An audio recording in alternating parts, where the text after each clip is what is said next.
I don't feel the same. I'm so numb.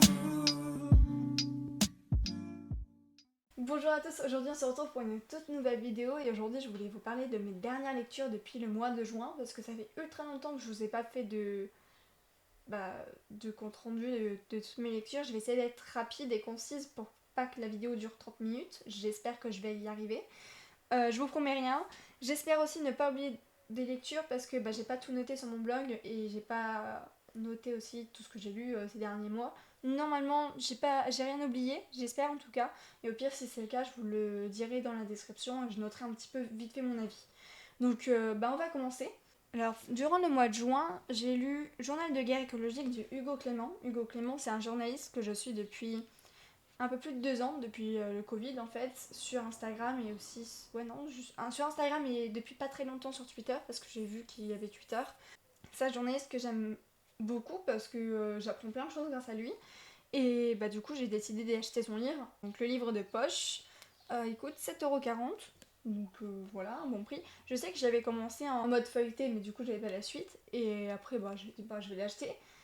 Et je regrette pas du tout parce que j'ai appris plein de choses. Et j'ai aussi approfondi certaines connaissances que j'avais. Et ce livre, je pense qu'il faudrait le faire lire à l'école, pour les jeunes, au collège ou au lycée, peu importe. Mais il faut que ce livre soit donné et lu. Ensuite, j'ai lu La nuit où les étoiles se sont éteintes, le tome 1 et le tome 2. J'ai plus le nom du deuxième livre, mais de toute façon, en soi, je vais pas le lire parce que. Enfin, je vais pas lire le résumé tout simplement parce que je vais vous spoiler le premier, je pense. Donc, c'est un livre de Marie-Al Nino et Nin Gorman. J'espère que je ne dis pas mal les noms des auteurs. Et c'est publié aux éditions Albin Michel. J'ai pu rencontrer les auteurs à Lille, j'ai dédicacé mes 2 bouquins et je suis hyper contente. Les couvertures elles sont trop belles et aussi le livre est génial. Je pense que c'est l'un de mes plus gros coups de cœur de cette année. Waouh, ça m'a ouvert les yeux sur plein de. Enfin, franchement, ce livre, ces 2 livres sont une masterclass. Le deuxième, je l'ai préféré au premier parce que c'était mon personnage préféré durant le premier tome. C'est pas une enfin, c'est un livre compagnon. On suit un personnage qui était déjà dans le premier livre. C'est dans le même univers. Bref, c'est vraiment ça a été vraiment une très très belle lecture. J'ai pleuré beaucoup aussi. Mais franchement, je vous le recommande vivement. Je vais vous lire vite fait le résumé. Depuis que sa mère est en prison, Finn pense ne jamais pouvoir remonter la pente. Il se laisse sombrer et tente de s'oublier entre les bras des filles. Mais la vie prend parfois des tournants inattendus. Certaines rencontres éclairent la route, comme des lumières dans la nuit. Voilà, franchement, je ne peux que vous recommander cette masterclass. Je crois que j'en ai. Oui, j'ai mis la chronique sur Insta. Je vous mettrai le lien dans la description. Et au pire, allez me suivre sur Insta aussi. Je suis de plus en plus active. L'arbre des possibles de Bernard Werber, c'est le petit copain de ma meilleure amie qui m'a recommandé cet auteur. J'ai pas fini, c'est des petites nouvelles et franchement, c'est très très intéressant à lire. Donc voilà, je vous recommande vivement aussi cet auteur et ce livre, il est pas mal. J'ai encore Les Papillons des Étoiles qui est juste là-bas, mais je l'ai pas encore commencé. De toute façon, j'ai encore plein de livres à lire. J'ai commencé il y a un mois La Carte des Confins de Marie Raplin, c'est le deuxième tome. J'ai toujours pas fini, mais voilà, je vais le terminer dans pas longtemps. Pour les lectures du mois de juillet, j'ai lu Et ils meurent tous les deux à la fin de Adam Silvera. Alors, comment dire? C'était décevant, je suis absolument déçue. Je crois que j'ai noté ce livre une ou 2 étoiles sur 5. C'était une déception du début à la fin. Le seul point positif que je peux dire, c'est que les chapitres étaient courts, du coup ça rendait la lecture un peu fluide. C'est tout. C'est vraiment le seul truc que j'aimais. J'ai pas réussi à m'attacher au personnage, pardon. J'ai jamais eu les réponses à mes questions, donc j'étais aussi déçue. Dès le début, je me suis dit, les 2 personnages, ils vont finir ensemble, ils vont coucher ensemble, c'est sûr.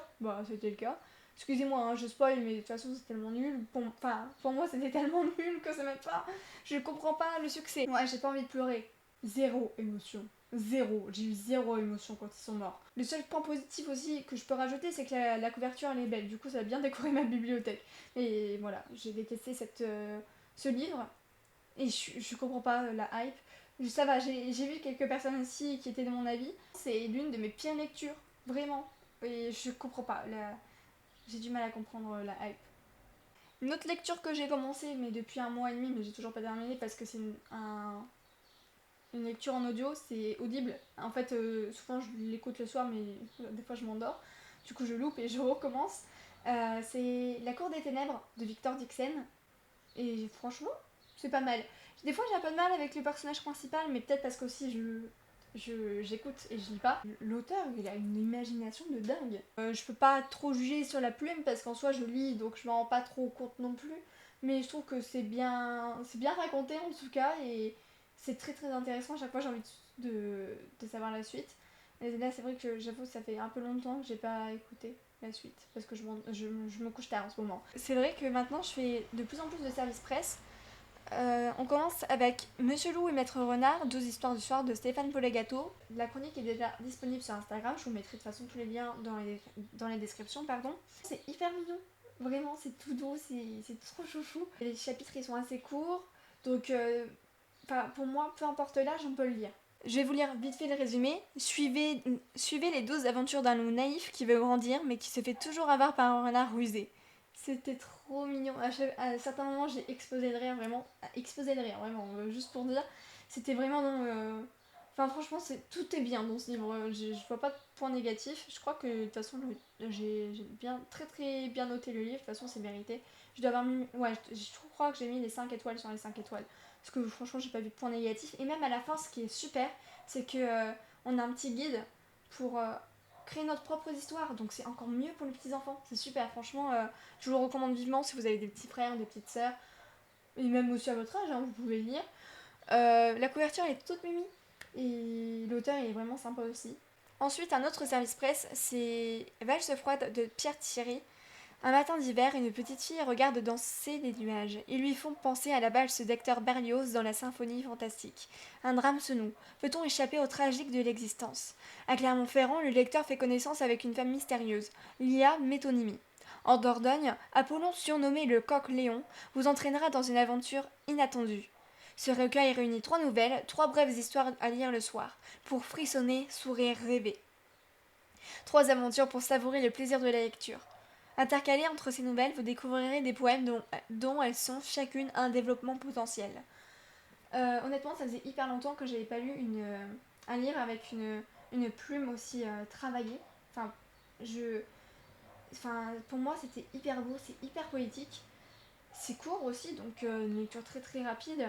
Ça faisait longtemps que j'avais pas lu un livre avec une aussi bonne qualité d'écrit. Je sais pas si vous comprenez ce que je veux dire, mais c'est beau, c'est doux, les mots ils sont choisis tellement. Ils sont très très bien choisis à chaque fois, c'est tellement juste. Voilà, j'ai trouvé ça très très juste.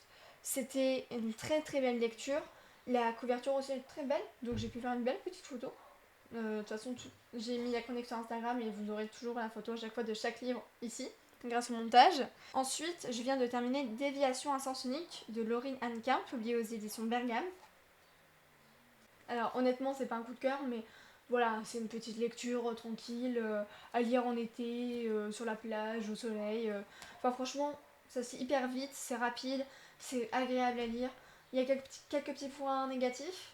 Par exemple, il y a des choses que j'ai pas aimées dans le personnage principal, dans son comportement. Par exemple, à un moment donné, elle est avec ses amis en train de boire ou je sais plus quoi. Et une amie en face, elle est un peu plus bourrée que les autres et elle dit ouais, je vais me couper la tête. Enfin, je vais me couper la tête. Je vais me raser la tête, je peux plus de cheveux. Et les autres, elles font. Au lieu de les empêcher parce qu'elles sont encore conscientes de ce qu'elle va faire, elle et sa copine, elles font wow, on va la laisser, de toute façon, elle regrettera demain, elle ne le fera plus jamais. Non, c'était vraiment une pote avec elle. Bah, tu lui dis non et tu l'empêches. Enfin, moi, je le vois de ce point de vue-là. Après, honnêtement, il n'y a pas grand chose de négatif, hein, honnêtement. C'était une très belle lecture. Et la fin, oh, j'étais étonnée par la fin aussi. Wow, j'étais là, je fais pardon, non, ça peut pas s'arrêter comme ça. Ouais, franchement, à la fin, j'étais. Désolée pour l'impression, j'étais sur le cul à la fin. J'ai pas comme ça, mais en fait, il y a des petites phrases que j'ai adorées.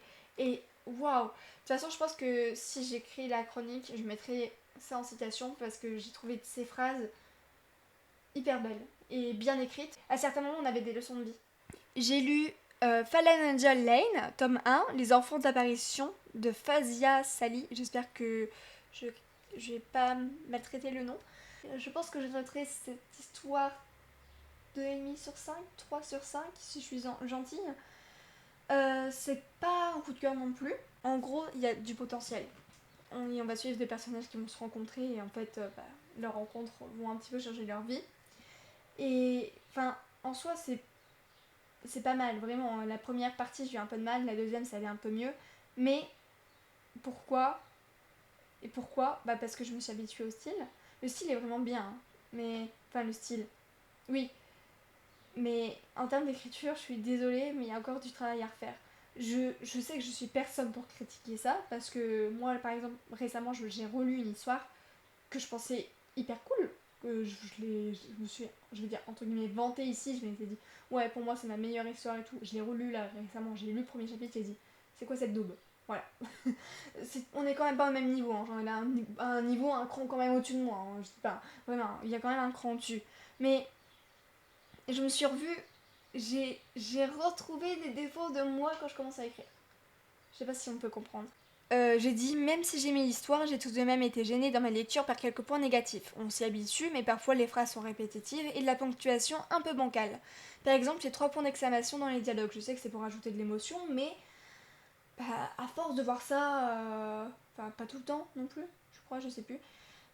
Tu dis ouais mais non, on comprend. J'étais un petit peu déçue par ça. Il y a aussi donc j'ai rajouté le roman du potentiel, cependant il y a beaucoup de fautes de syntaxe, de mauvaises tournures de phrases, cela rend la lecture quelque peu désagréable. J'aurais aussi aimé que lorsque le point de vue change entre les personnages, que ce soit indiqué parce que j'ai eu du mal à m'y retrouver en fait. Je pense qu'il est nécessaire d'y avoir une relecture-correction pour corriger cela.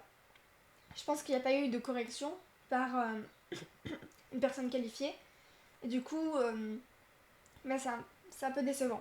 Mais sinon, si on fait pas attention à ça, c'est quand même agréable. En fait, je me suis dit, c'est un livre que j'aurais pu lire sur Wattpad. De la qualité, du potentiel, mais des fautes, je pense. Sauf que là, il est publié. Et j'étais un peu déçue, mais ça va, c'est quand même pas mal. Pas du tout prévu que je le lise, mais j'ai décidé de craquer un petit peu. Ça me tentait depuis le début que l'auteur me l'avait proposé sur Simplement Pro, c'est toujours la même plateforme. C'est une trilogie, mais qui est indépendante à chaque fois. En fait, je pense que c'est des livres compagnons. Ouais, voilà. Je pense que c'est des livres compagnons. Chronique bleue d'Amira, Inpi, de Hannah Hodge. Et c'est vraiment un coup de cœur. C'était waouh, vraiment du début à la fin. J'ai lu en une journée, honnêtement. Il y a 186 pages. Ça se lit hyper rapidement. Il y a des chapitres qui sont assez courts. On s'attache vraiment hyper bien au personnage. La force de caractère de Nadia. Wow. Si l'auteur me fait confiance, j'espère que je pourrai lire la suite. Mais waouh, c'était vraiment un gros coup de cœur. Je suis étonnée de ne pas en avoir entendu parler avant. Parce que ça a vraiment du potentiel. Et je me suis vraiment imaginé du début à la fin une représentation cinématographique, pardon. Ça n'a aucun sens ce que je viens de dire. Je voudrais trop voir ça au cinéma. Franchement, ça doit être hyper dur à voir, hein. Mais pour montrer aussi ce que est capable l'homme et l'humanité en général. C'est vraiment une super lecture. Et enfin, j'espère ne rien avoir oublié.